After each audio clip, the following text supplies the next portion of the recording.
I would just say that loan deals dominated the transfer window. Only 3 permanent deals on deadline day. Right, we are going to analyse those figures now surrounding the window in more detail with Tim Bridge from Deloitte. I think we've got you now, Tim. According to your figures, spending's down to the lowest since 2012. Just tell us how that breaks down.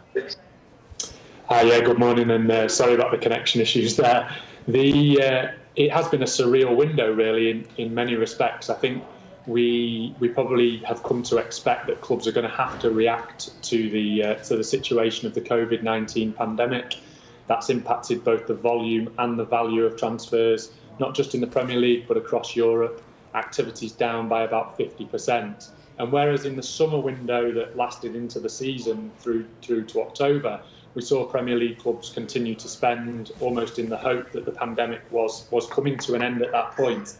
I think where we are now, it shows the greater level of uncertainty that these clubs are dealing with and operating in at the moment. There was only 24 Premier League transfers during this window, which is way down. Now, is that a sign of the times? Is it just purely because of what's happening in the world? I think it's absolutely a sign of the times. Football, as we've talked about through the last six or 8 months, is just not immune to the challenges of the pandemic. And clubs typically have spent around about 1/3 of the money that they generate on transfers. And across the 2 windows, they've done the same. But this January probably marks a shift in their attitudes. They're having to seek out greater value. They're having to think about the way that they spend their money.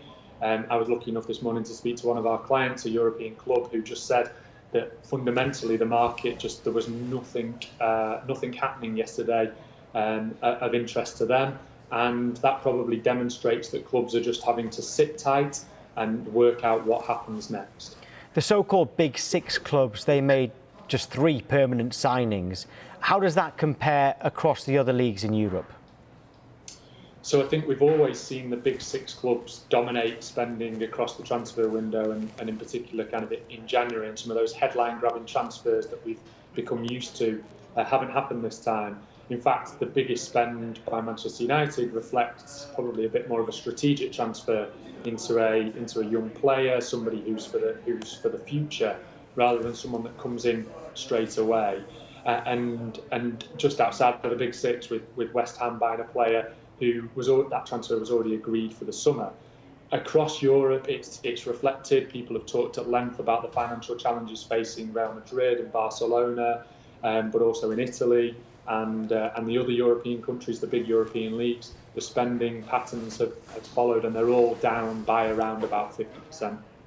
And with loans being so important now, because that's what everyone's doing, how important is the loan fee becoming? Well, the loan fee's always been part of the transfer, but it's becoming a part of the business model of clubs as well now. The trading model, the player kind of development pathway that we hear so much talked about, is actually a strategic play by the clubs now. So in many cases, they'll look at getting players through the development system in order to break into their first team eventually. But also there is a play now whereby clubs are looking for value in the transfer market and almost becoming player trading businesses at the same time. And are we starting to see an end of big transfer fees, or is this just one window where they haven't happened? I think it remains to be seen, really. How quickly clubs can recover from the COVID-19 pandemic will be critical to that. Football is all about cash. It's about how much cash a club has at a certain point in time. The demand for players will continue. People will want the best players in their squad. But if at a revenue level the industry is fundamentally depressed across the board, then transfer fees will likely follow suit. And we'll see perhaps a pause in the growth of transfer fees over the next couple of years. But it does remain to be seen, really, how those clubs will recover. Great to speak to you, Tim. Thank you. Thank you.